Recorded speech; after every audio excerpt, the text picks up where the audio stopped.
Amém. Olá, bom dia. Seu dia hoje seja abençoado. 29 de janeiro, quarta-feira.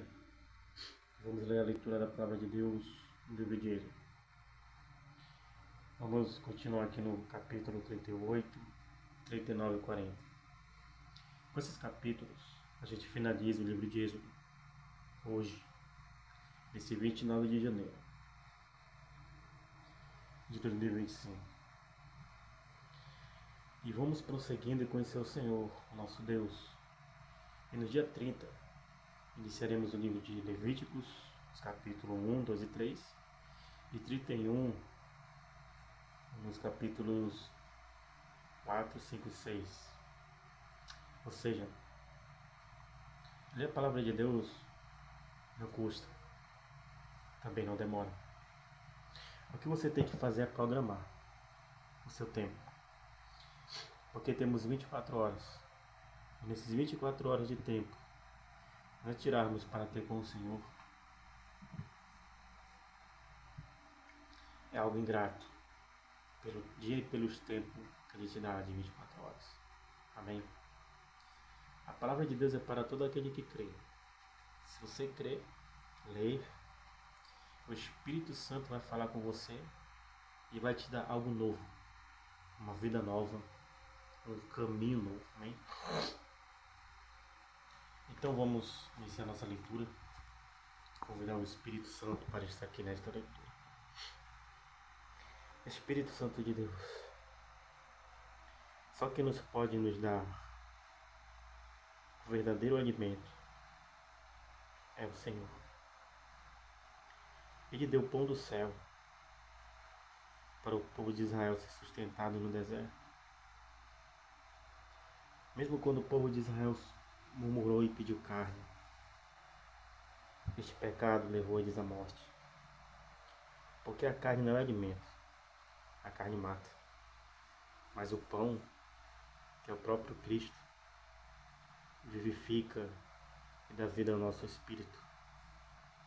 E o teu Espírito, Deus, vai nos fortalecendo dia após dia. Então a tua palavra é o pão do céu, é o maná.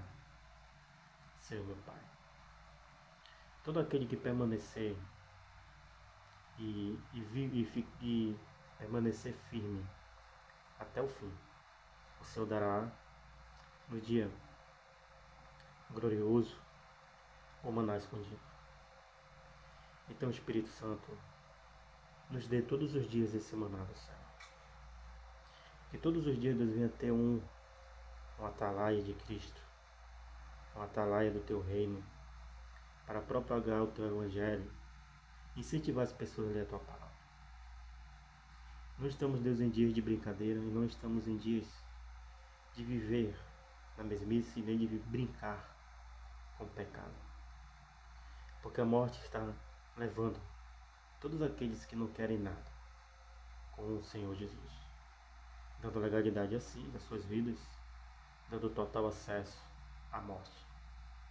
E muitos deus estão morrendo de uma maneira bizarra, de uma maneira estranha, de uma maneira de qualquer jeito, rápido. Antes não era assim. Então, Deus, que a tua palavra venha alcançar várias pessoas, e que a tua palavra venha ser este maná agora, nesta manhã, em nome de Jesus. Então, vamos iniciar aí o capítulo 38 do livro de Êxodo, para a gente assim encerrar o livro de Êxodo e darmos o início ao livro de Levíticos. Então você aprendeu que Gênesis tem 50 capítulos, Êxodo tem 40 capítulos. Os livros de Levíticos, adiantando para você, ele tem 27 capítulos. É o terceiro livro na nossa aula.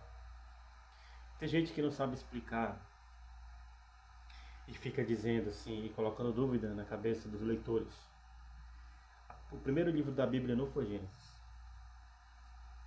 O primeiro livro da Bíblia, pela nossa ordem, não é Gênesis, não é Êxodo. Não faça isso. você tem que dizer assim, irmãos, o livro que nós temos em mãos, esta Bíblia Sagrada, a ordem dela que nós temos em mãos, na nossa mão, a nossa ordem, no nosso país, no nosso, digamos aqui, organização religiosa é essa ordem. Primeiro é Gênesis, segundo é Êxodo, o terceiro livro é Levíticos, o quarto livro é Números e o quinto livro é o Deuteronômio. Se você abrir a sua Bíblia, ela está nessa ordem. Foram os 5 primeiros livros escritos por Moisés. Por isso dá-se o nome dos livros de Moisés. As pessoas ficam colocando dúvida que o primeiro livro não foi Gênesis. E aquele que não tem conhecimento da palavra de Deus, claro que vai ficar com dúvida e vai gerar guerra. Mas de fato, se você é um leitor assíduo da palavra de Deus, você sabe, né, que o primeiro livro escrito não foi o livro de Gênesis. Realmente não foi. O primeiro livro escrito foi o livro de Jó, na ordem cronológica. Só que você não vai começar lendo a Bíblia Sagrada, começando pelo livro de Jó, porque você não vai entender absolutamente nada. Você vai começar a se perguntar, como Jó está aqui, quem criou Jó? Você tem que ler o primeiro livro, o de Gênesis, o da criação, para você entender das descendências, entende? Então a palavra de Deus, o Antigo Testamento, ele é o ponto essencial para você ler o Novo. Você nunca vai entender o Novo sem ler o Antigo. Amém? Por isso que estão aqui, Antigo e Novo Testamento. Se eles estão aqui, é com um propósito para você entender a palavra de Deus. E tem gente que quer arrancar isto. Fica dizendo, não leiam o Antigo. Ninguém faz mais leitura do Antigo. As coisas do Antigo já passaram. As coisas do Antigo já não se faz mais. As coisas do Antigo ficou para trás. Se você conhecer alguém com esse entendimento, saia fora. Saia de perto. Porque não é do Espírito Santo. Se Jesus disse que os céus e a terra vão passar e a minha palavra não passará, porque aqui está escrito, ela não vai passar. Bem? Então por isso que eu estou incentivando vocês, leia a Bíblia, de Gênesis, Êxodo e Levítico. Poderia muito bem ter começado pelos evangelhos, mas você não vai entender os evangelhos se você não ler o Antigo. Que a promessa de Jesus, ele nascer da Virgem, começou lá no Jardim do Éden, quando Eva caiu mediante as mentiras da serpente. E lá lhe deu a promessa que as duas seriam inimigos, a serpente e o filho da mulher. Entendeu? É Jesus e o próprio diabo sendo ali em guerras. E nós somos remanescentes de Cristo. Essa é a guerra hoje. É nós contra a serpente, ou seja, é nós que somos salvos em Cristo contra as mentiras do diabo. A serpente é mentirosa. A serpente é a própria mentira do diabo na terra. Amém? Então, se alguém dissesse para você que o Antigo Testamento não serve para nada, saia fora. Não discuta. Só sai. Deixa esse aí viver na sua cegueira, que a Bíblia está aí. O Espírito Santo diz às igrejas, quem tem ouvidos, ouça. Amém? Então vamos iniciar aqui. O altar do holocausto, capítulo 38. Fez também o altar do holocausto de madeira de cetim. De 5 côvados era o seu comprimento, e de 5 côvados a sua largura, quadrado, e de 3 côvados a sua altura. E fez as suas pontas, aos seus 4 cantos, do mesmo eram as suas pontas, e cobriu-o de cobre. Fez também todos os vasos do altar, os caldeirões, e as pás, as bacias, os garfos, os braseiros. Todos os seus vasos fez de cobre. Fez também para o altar um crivo de cobre, de obra de rede, na sua cercadura, de baixo até o meio dele. E fundiu 4 argolas de 4 extremidades do crivo de cobre para os lugares dos varais. E fez os varais de madeira de cetim, e os cobriu de cobre. E meteu os varais pelas argolas aos lados do altar, para levá-lo com eles, pelo oco de tábuas. Fez também a pia de cobre, com a sua base de cobre, os espelhos das mulheres que se ajuntavam, ajuntando-se à porta da tenda da congregação. Fez também o pátio da banda do meio, dia ao sul, As cortinas do pátio eram de linho fino torcido e 100 côvados. As suas 20 colunas e suas 20 bases eram de cobre. Os colchetes destas colunas e suas molduras eram de prata. E da banda do norte, cortinas de 100 côvados. As suas 20 colunas e as suas 20 bases eram de cobre. Os colchetes das colunas e as suas molduras eram de prata. E a da banda do ocidente, cortinas de 50 côvados. As suas colunas 10 e as suas bases 10.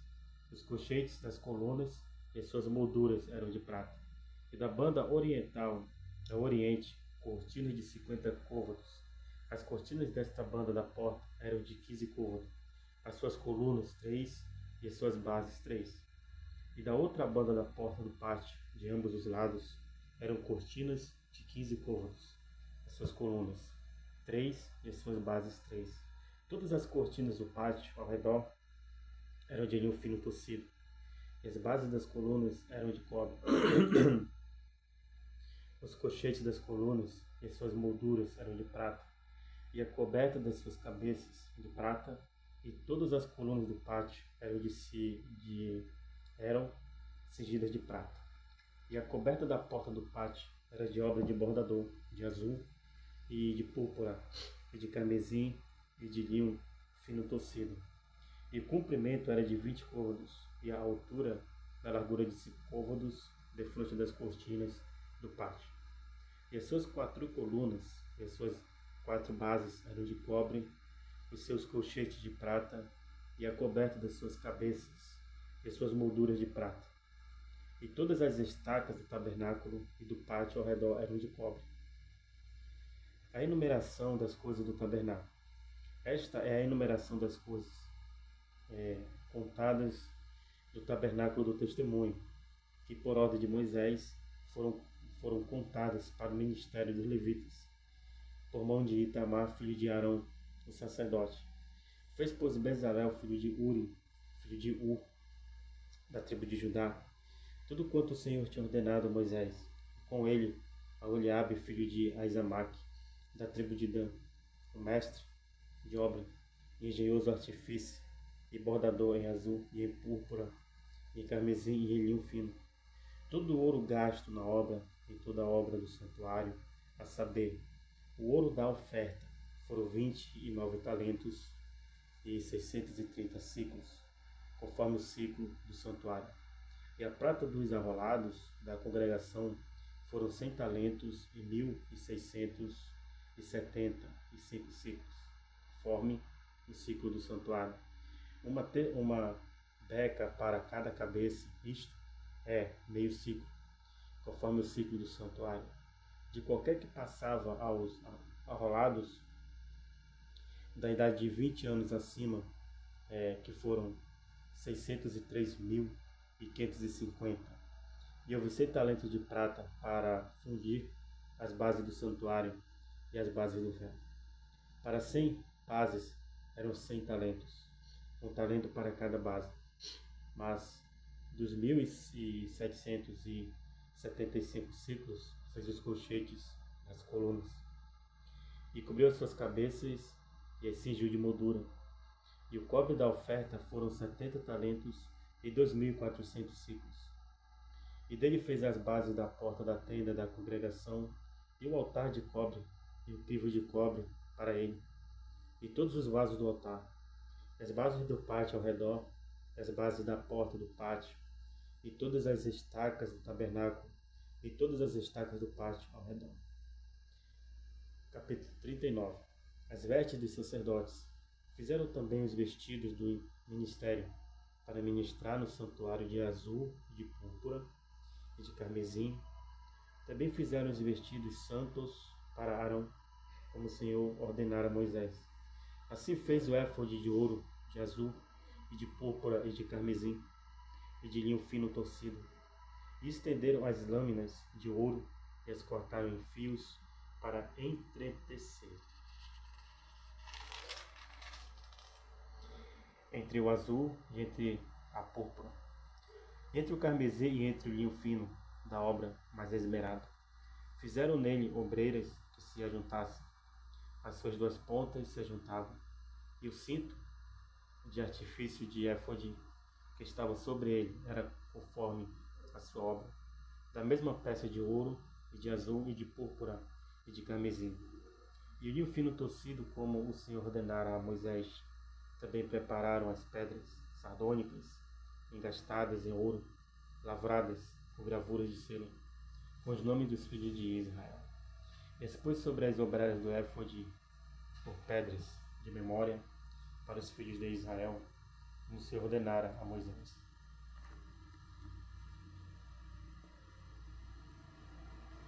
Fez também o peitoral de obra de artifício, como a obra do éfode de ouro, de azul e de púrpura, de carmesim e de linho fino torcido. Quadrado era, dobrado, fizeram o peitoral. E seu comprimento era de 1 palmo, e sua largura de 1 palmo dobrado. E gastaram nele 4 ordens de pedras, uma ordem de um sárdio, um topázio e um carbúnculo. Esta é a primeira ordem. E a segunda ordem de uma esmeralda, uma safira e um diamante.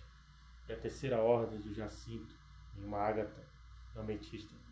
E a quarta ordem de uma turquesa, uma sardônica e um jaspe, engastadas nos seus engastes de ouro. Estas pedras, pois, eram, segundo os nomes dos filhos de Israel, 12 segundo seus nomes de gravura de selo, cada uma com o seu nome, segundo as 12 tribos. Satanás e seus demônios, ele se levantou contra Arão todas as vezes. Por quê? Porque esse peitoral o diabo queria para ele. Essa ordem, essas 12, ou seja, essas 12 tribos, essas 12 famílias, esses 12 patriarcas. Satanás sempre tentou, desde que Esaú e Jacó estavam ainda no ventre de Rebeca, no ventre de Rebeca. Então essa ordem, esse peitoral que estava no peito de Arão, o próprio diabo queria. Por quê? Porque a única coisa que Satanás mais expressava aí, mais ele desejava, eram as 2 pedras que Arão tinha, que Deus deu a ele para saber o que o Senhor desejava, seu povo, ou escutar o que o Senhor queria que eles fizessem, que é o Urim e o Tumim. Como que Deus colocaria algo tão sagrado, tão poderoso, que é o seu desejo, na mão de um homem como Arão? O diabo sempre quis isto, que os desejos de Deus estivessem aqui na mão do diabo, manipulado. Então, por isso, irmão, que Satanás ele sempre se levanta contra as nossas vidas. Ele sempre vai se levantar contra a minha, contra a sua. Mas só que ele é um cidadão, não vamos chamar assim, né? Um elemento teimoso, porque todas as vezes que ele se levanta, ele cai por terra. Ele mesmo se envergonha, ele é humilhado por nós que temos o sangue de Jesus. Então, isto é zelo. Deus colocou as pedras em ordem. O que quer dizer isso? Que com Deus, meus queridos irmãos, com zelo, é com decência e é com ordem. Nada para Deus é bagunçado, nada. Se a tua vida está bagunçada hoje, você não consegue se libertar daquilo que te oprime até hoje, mesmo sendo salvo. É um pecado constante, uma fortaleza que você não consegue vencer. Leia essa ordem. Porque Deus fez tudo em ordem. Pedra por pedra, ordem por ordem. Tira essas ordens na tua vida, que mais te levar ao pecar, e joga fora. E coloca a ordem, que é a vontade de Deus, na sua vida. Amém? Então vamos prosseguindo aqui. No versículo 15. Também fizeram para o peitoral cadeiazinhas de igual medida, obra de trança de ouro puro, e fizeram 2 engastes de ouro e 2 argolas de ouro. E puseram as 2 argolas nas suas extremidades do peitoral, E puseram as duas cadeiazinhas de trança de ouro nas duas argolas, nas duas extremidades do peitoral. E as outras duas pontas de duas cadeiazinhas de trança puseram nos dois engastes, e as puseram sobre as ombreiras do éfode defronte dele. Fizeram também duas argolas de ouro, que puseram nas outras duas extremidades do peitoral. Na sua borda que estava junto ao éfode por dentro, fizeram mais duas argolas de ouro, que puseram nas duas obreiras do éfode, de baixo, defronte dele, defronte da sua juntura, sobre o cinto de artifício do éfode. E ligaram o peitoral com as suas argolas, as argolas do éfode, com cordão de azul, para que estivesse sobre o cinto de artifício do éfode, e o peitoral não se apartasse do éfode, como o Senhor ordenara a Moisés. E fez o manto do éfode de obra tecida, todo de azul, e o colar do manto estava no meio dele, como colar de cota de malha. Este colar tinha uma borda em volta, para que se não rompesse. E nas bordas do manto fizeram romãs de azul, e de púrpura, e de carmesim, a fio torcido. Fizeram também as campainhas de ouro puro, pondo as campainhas no meio das romãs, as bordas da capa, em roda entre as romãs. Essas campainhas você já sabe o que significa, né? Então não precisa a gente explicar aqui. Fala para você que é leitor assíduo da Palavra de Deus. Quando chegarmos na Bíblia do Expositor, estamos lendo, você vai entender o significado dessas campainha que tinha na borda deste manto das vestes sacerdotal. Uma campainha e uma romã, outra campainha e outra romã, nas bordas do manto, a roda, para ministrar como o Senhor ordenara a Moisés.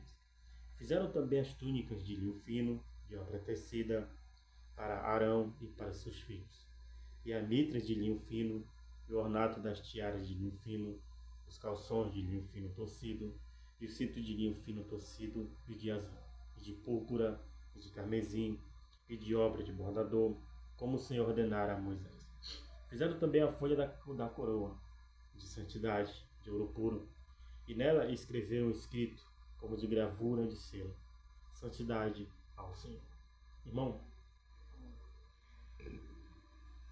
perdão. O selo de Deus, olha só. O selo de Deus aqui diz que é santidade ao Senhor. Escreveram isso na folha da coroa de santidade de ouro puro. Fizeram também a folha da coroa da santidade de ouro puro. E nela escreveram escrito como de gravura de selo, santidade ao Senhor. Se o selo de Deus é santidade ao Senhor, é algo que é dele, e ninguém pode colocar outro fundamento de selo acima do que ele determinou que o nome é santidade ao Senhor, ou seja, temos que ser santo para Deus, separado do mundo para Deus, certo? O que você acha? Qual será o selo do diabo? Estou falando concernente à marca, que todo mundo tem medo aí. Todo crente tem medo. Não era para ter medo, não. Não é. Não era. Falando-se da marca da besta, 666, vamos. A marca da besta é um número. O Apocalipse revela. Quem tem entendimento, calcule, que é o número de homem. E o seu número é 666. É o número 666. É um número comum das contagens numéricas. Sim, esse número, como é que fica, né? 665, 667? Não. 666. Só que o selo de Deus aqui é santidade ao Senhor. Se o selo de Deus é santidade ao Senhor, você viver para Deus, buscar o Senhor nas orações, lendo a palavra, fazendo a sua vontade, renunciando ao mundo, com certeza o selo de Satanás vai ser o contrário a tudo isso. Por quê? Porque é o número de um homem. É a criação do homem. Essa criação é algo humano, não é algo de Deus. Se com Deus é santidade ao Senhor, como é que será o diabo? Pense nisso. Não saia daí interpretando este selo do 666 como algo terror, como algo terrorístico. porque nós não vamos fazer parte desta era e muito menos desta época. Amém? Seremos arrebatados com o nosso Deus, Ele nos tirará da terra. Quem ficar, é claro que vai poder usufruir, como digamos isso, deste selo 666. E o do Senhor aqui é o selo, santidade ao Senhor. Ou seja, temos que ser santo como Ele é santo. Buscá-lo nas orações, louvando no dia a dia, adorando-o em todo o tempo e nos humilhando diante da sua presença. Amém? Aqui no versículo 31. E ataram-na com um cordão de azul para atar a mitra em cima, como o Senhor ordenara a Moisés. Assim se acabou toda a obra do tabernáculo, da tenda da congregação, e os filhos de Israel fizeram conforme tudo que o Senhor ordenara a Moisés, assim o fizeram. O nosso selo é santidade ao Senhor. O nosso selo aqui é a leitura da palavra diária. Esse é o selo. O seu e o meu. A leitura da palavra diária. Nunca abra mão deste selo. Seja selado com este selo. Para que você nunca venha abrir mão da leitura da palavra, da sua salvação e da sua fé. O tabernáculo é entregue a Moisés. Depois trouxeram Moisés o tabernáculo e a tenda, e todos os seus vasos, e os seus colchetes, e as suas tábuas, e os seus varais, e as suas colunas, e as suas bases, e a coberta de pele de carneiro, tinta de vermelho, e a coberta de pele de texugo, e o véu da coberta, a arca do testemunho e os seus varais, e o propiciatório, a mesa com todos os seus vasos, e os pães da proposição, os castiçais puros com suas lâmpadas, as lâmpadas da ordenança e todos os seus vasos, e o azeite para a luminária, também o altar de ouro, o azeite da unção, e o incenso aromântico, e a coberta da porta da tenda. O altar de cobre e o seu crivo de cobre, os seus varais, e todos os seus vasos, e a pia e a sua base. As cortinas do pátio, as suas colunas e as suas bases, e a coberta da porta do pátio, e as suas cordas, e seus pregos, e todos os vasos do serviço do tabernáculo para a tenda da congregação. Os vestidos do ministério para ministrar no santuário, os vestidos santos. Irmão, pega essa palavra, você que é cantor, você que toca, né, instrumentos, você que ministra o louvor, pega essa palavra aqui, ó. Os vestidos do ministério para ministrar no santuário, os vestidos santos. Isso estava sobre Arão, o sacerdote. Põe sobre você. Vista-se com o que é santo. Eu estou falando de roupa? Não. Não estou falando de roupa física, mas estou falando de roupa espiritual. Porque você só vai mudar a sua vida física de fora se você conseguir mudar o de dentro. Não suba no seu altar, na sua igreja, onde você é líder de louvor, onde você toca, para ministrar o louvor do Senhor de qualquer maneira. Se santifique. Se o seu dia foi ruim, você não se santificou, você não adorou, você não leu a Bíblia, não suba.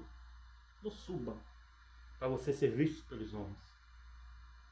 Porque hoje está essa necessidade infantil dos cantores, mestres, ser vistos pelos homens, ser aplaudidos pelos homens, ser aprovados pelos homens, enquanto tem que ser aprovado por Deus. Não suba de qualquer modo, santifique-se 2 dias antes de você ministrar o louvor, ministrar a palavra, para que o Espírito Santo de Deus venha te usar com o poder da sua palavra e você transmitir para a igreja aquilo que você está cheio, que é da palavra. Porque se você não se santifica, você vai passar o quê? Como uma terra seca. Nada. Tudo que você fizer é de você mesmo. não vai curtir efeito nenhum na comunidade cristã. Ninguém vai ser edificado, porque você não está cheio da palavra de Deus. Não foi santificado, não foi separado, não foi consagrado no dia para você ministrar o louvor. Amém? Então é isso que ele falou aqui, ó. Os vestidos do ministério para ministrar no santuário, para ministrar a presença de Deus, o louvor, a palavra, né? E os vestidos santos, o que quer dizer isso? A mudança de atitudes, de ações. Isso é se vestir, lavar suas vestes no sangue do Cordeiro.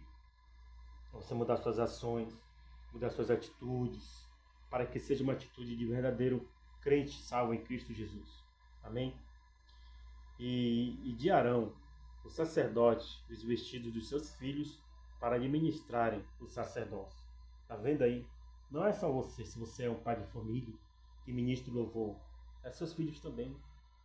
Tem que santificar vocês todos, ou seja, nós todos temos que ser santificados no Senhor.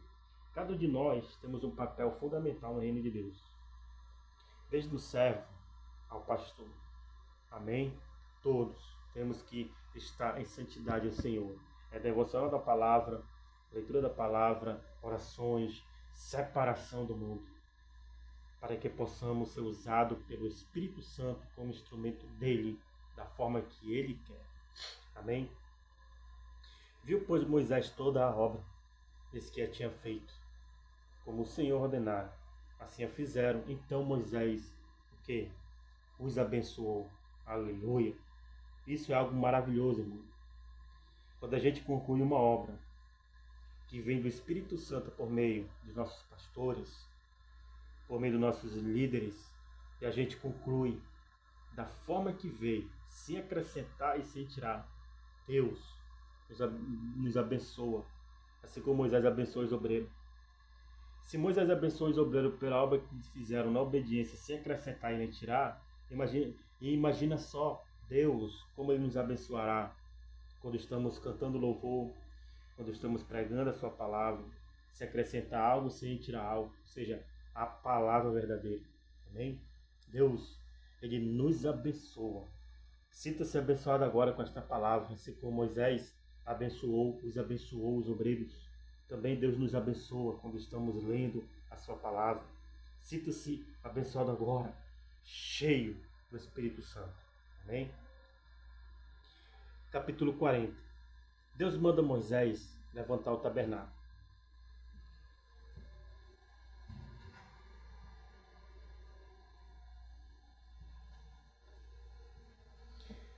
Falou mais o Senhor a Moisés, dizendo: no primeiro mês, no primeiro dia do mês, levantarás o tabernáculo da tenda da congregação, e porás nele a arca do testemunho, e cobrirás a arca com o véu. Depois, meterás nele a mesa, e porás em ordem o que se deve pôr em ordem nela. Também meterás nele o castiçal, e acenderás as suas lâmpadas. E porás o altar de ouro para um incenso diante da arca do testemunho. Então pendurarás a coberta da porta do tabernáculo. Porás também o altar do holocausto diante da porta do tabernáculo, da tenda da congregação. E porás a pia entre a tenda da congregação e o altar, e nela porás água. Depois porás o pátio ao redor, e pendurarás a coberta à porta do pátio. Então tomarás o azeite da unção, e ungirás o tabernáculo e tudo o que há nele, e o santificarás com todos os seus vasos, e serás santo. Ungirás também o altar do holocausto, e todos os seus vasos, e santificarás o altar, e o altar será uma coisa santíssima. Então ungirás a pia e a sua base, e a santificarás. Farás também chegar Arão e seus filhos à porta da tenda da congregação, os lavarás com água. E vestirás Arão e os vestidos santos, e o ungirás, e o santificarás para que me administre o sacerdócio. Também farás chegar seus filhos, e lhes vestirás as túnicas, e os ungirás como ungistes a seu pai, para que me administre o sacerdócio. E a sua unção lhe será por sacerdócio perpétuo para as suas gerações.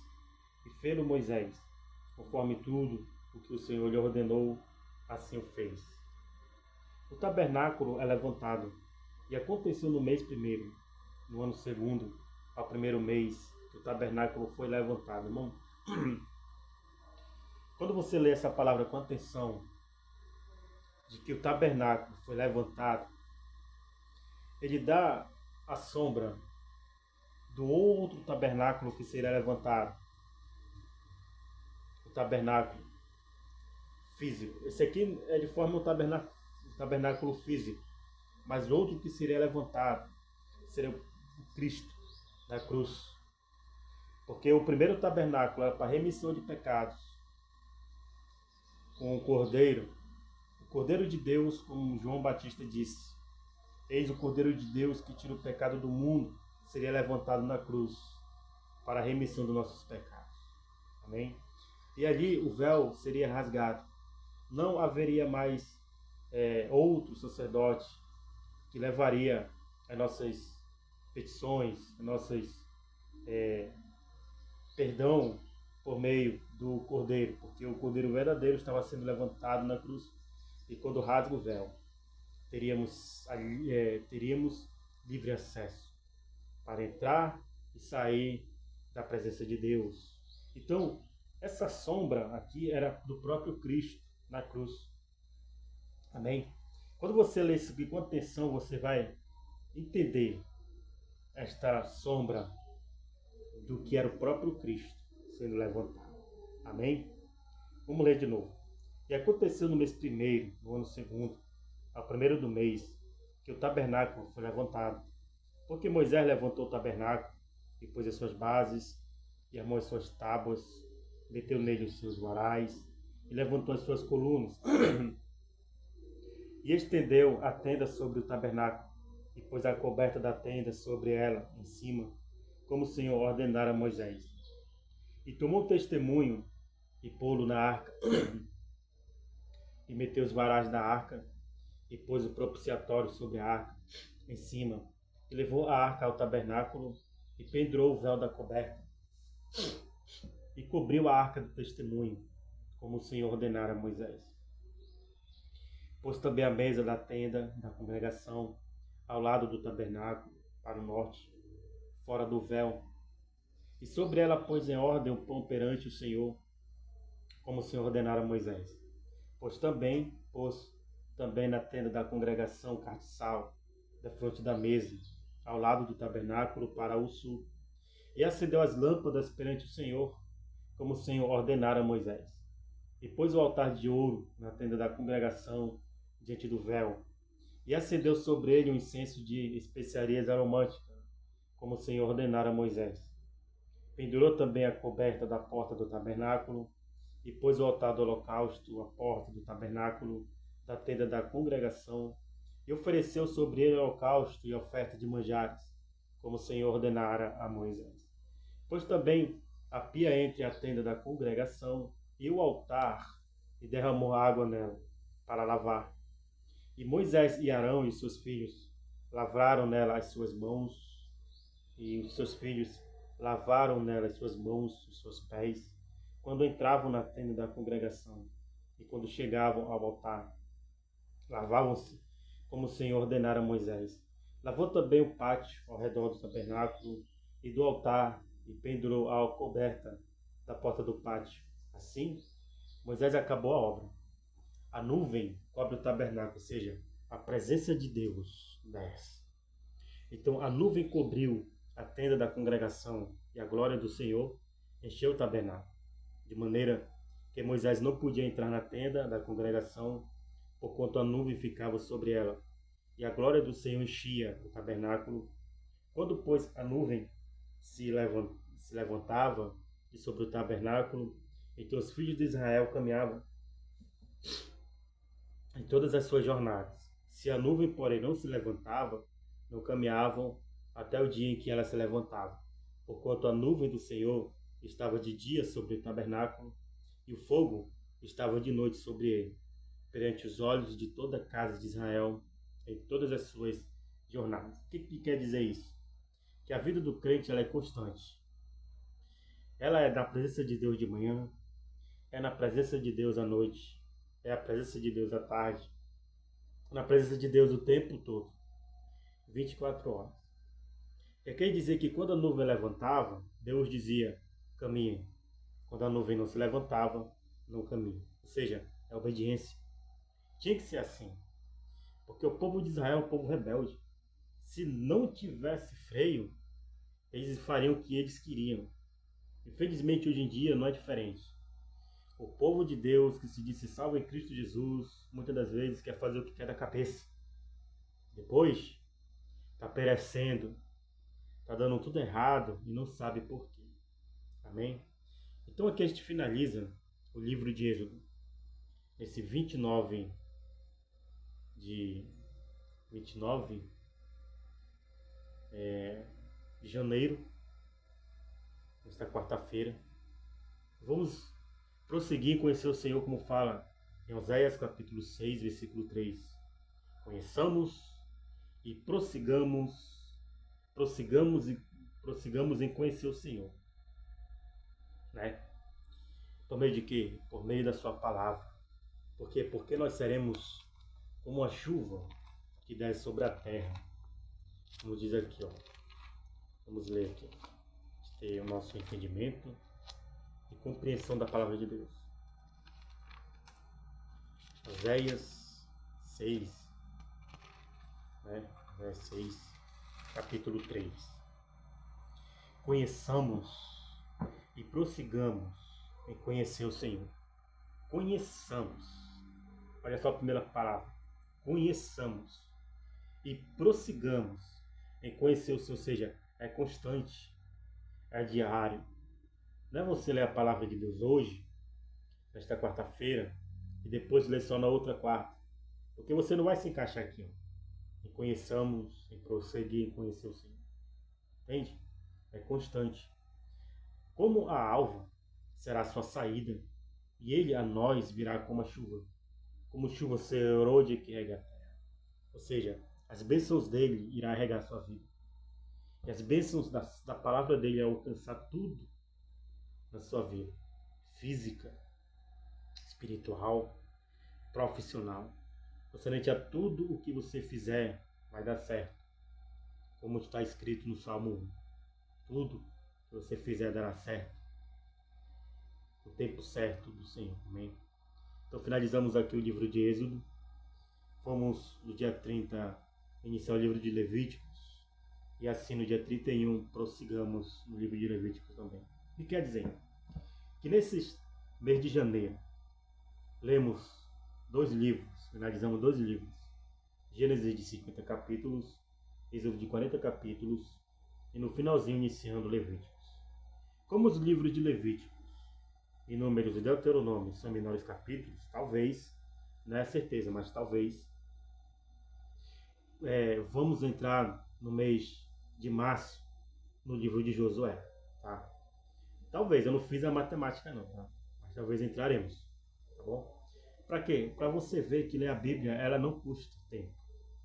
Ler a palavra de Deus, ela é investimento de tempo.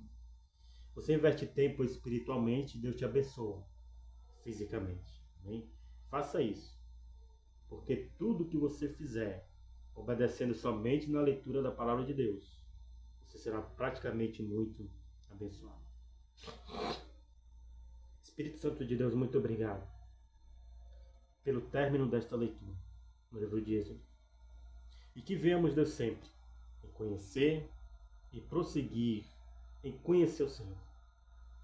Que venhamos ter, Deus, essa lei na nossa vida, gravar essa lei na nossa testa, nos umbrais da nossa porta, nas nossas mãos, para que nunca esqueçamos de ler, meditar, aprender, aplicar, praticar a sua palavra.